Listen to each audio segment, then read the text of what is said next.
that I said by her bedside was this prayer, that the Lord would grant Anne a safe lodging, a holy rest, and peace at the last.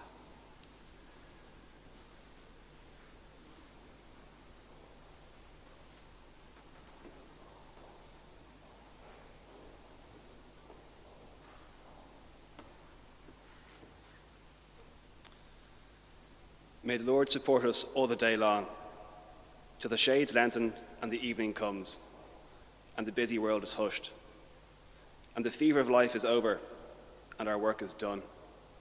Then, in his mercy, may he give us a safe lodging and holy rest, and peace at last. Amen.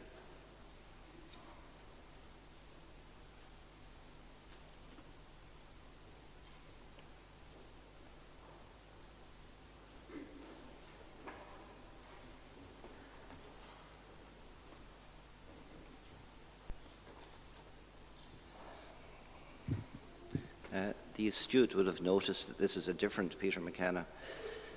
As one is waxing, the other is waning. Uncharacteristically, my mother was not very prescriptive about today's events, with one exception. We, the family, are interpreting what her wishes might have been. Her first wish would have been for me to thank you all for being here today. She would have, as we do, very much appreciated. The second is that she would have liked a simple service with the focus on the liturgy rather than herself. This would not be because she didn't think she deserved a more extravagant funeral, rather because she knew she didn't need it. One thing that she was certain of and returned to very frequently was that as soon as she was dead, Fintan Cooney was to be contacted and he would make the arrangements. Another thing that she was absolutely certain of was that her grandchildren, working with Fintan, would ensure that all the arrangements would be appropriately carried out. I'd like to start at the end of her life. My mother died last Friday night in Newtown Park Nursing Home, where she had been for 10 months. There she had been looked after with kindness, patience, and professionalism by all the staff. Prior to that, she had been largely bedbound in Ballsbridge for about a year, where she'd been cared for with great compassion by a team including May, Louise, Michelle, and Geraldine. All this time, she was being looked after very expertly by her doctor, Dr. Rutledge. Prior to 2 years ago, she was mostly self-sufficient, mobile, and very much in charge of her own destiny and life.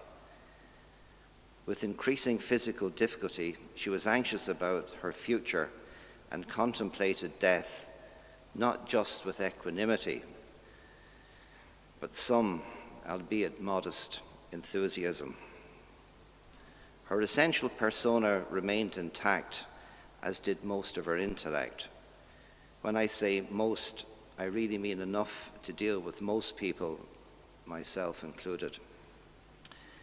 10 days before she died, in view of the commemoration of 1922, she asked me to name the 6 counties.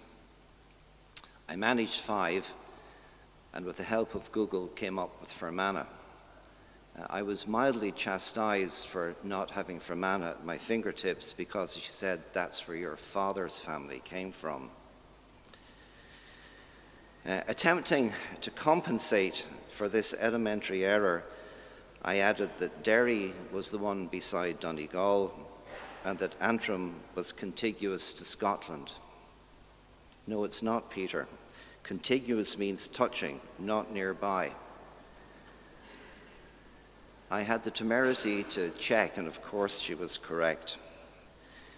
Even at 71, every day is a learning day for some.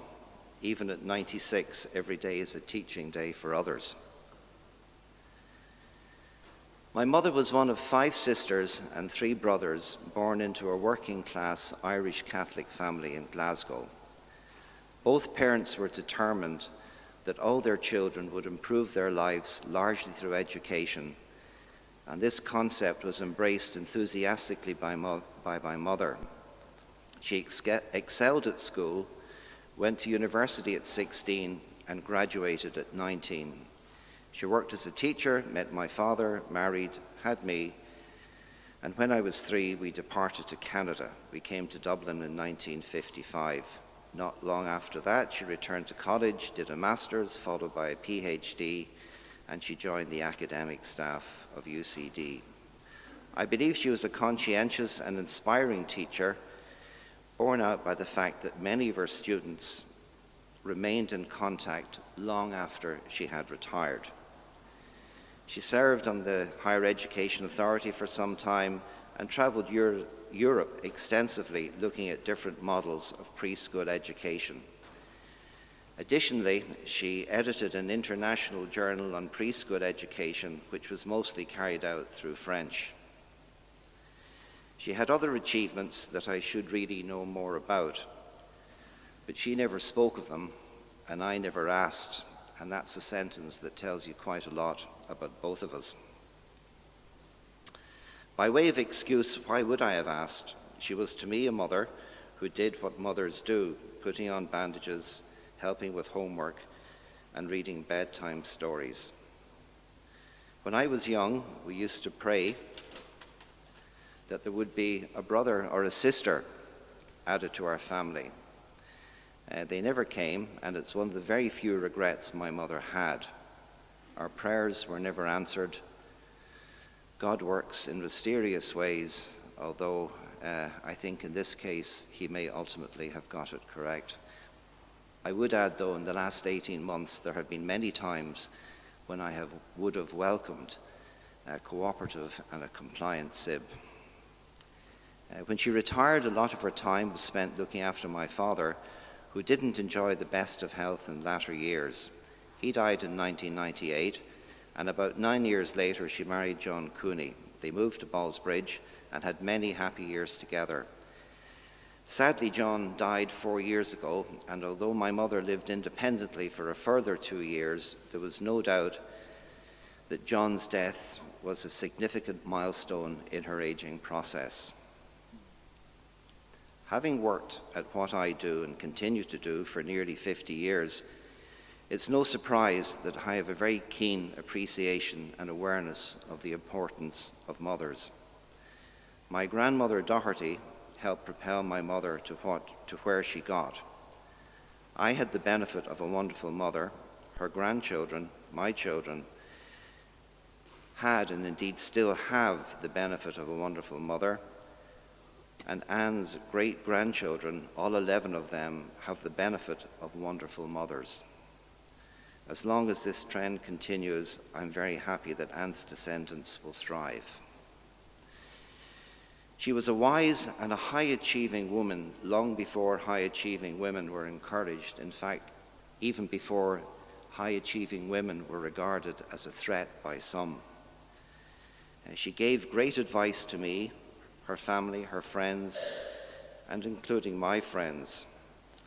Thinking back, a lot of the best advice comes from people like her who at the time you don't realize are actually giving advice. Finally, my mother lived for 96 years. In that time, she fulfilled her parents' ambition for her and a lot more. She had a productive professional life. She had a full and fulfilling family life, and she enjoyed 2 happy marriages to 2 terrific men. She died peacefully with the people she loved